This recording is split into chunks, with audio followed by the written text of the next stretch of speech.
Now, I have to say, I'm really surprised and a bit disappointed, to put it mildly, that this story hasn't been getting more focus in the media.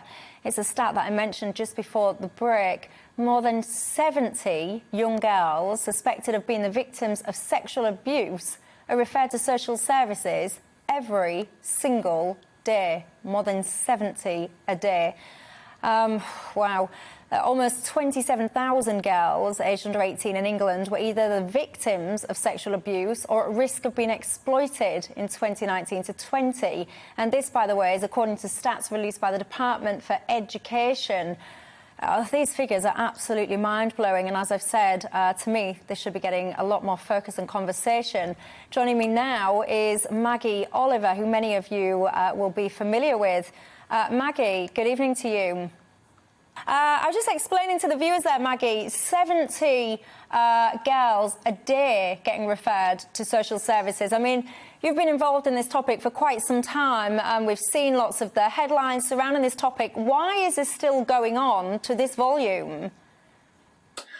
I mean, that's a question that I'm sure that many of your viewers will ask themselves, because it isn't new.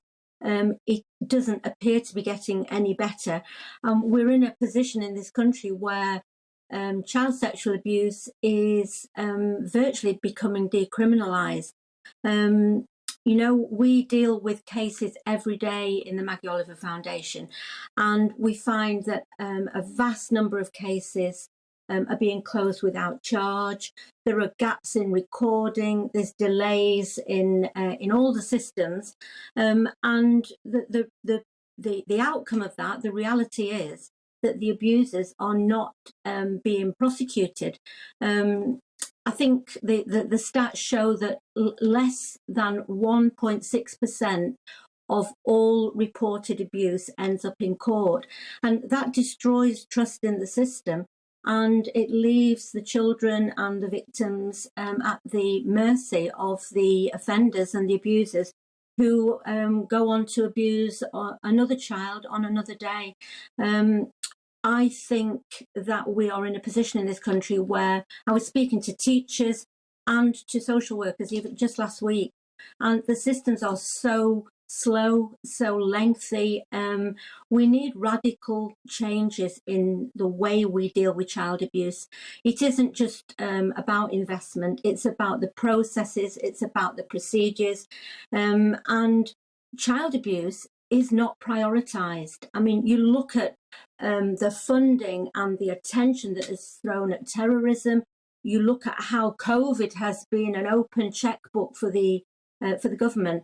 And yet we are still seeing, as you rightly say, 70 children a day being referred because they're at risk for being abused. I would say that that's an under representation, and the way that is dealt with throughout the country is so patchy that really in some areas like Greater Manchester, like Yorkshire, I would say that the figures are much higher. Then, Maggie, why do you think this is, that it's not getting more media attention? Because to me, this is an absolute outrage. 70 young girls a day getting referred, and we have all these conversations around safe streets, this, and safety for girls and safety for women, and that's all very good and very valid. But when I'm sitting here hearing that 70 young girls, perhaps even that is an underrepresentation, are being referred, where is the national outcry?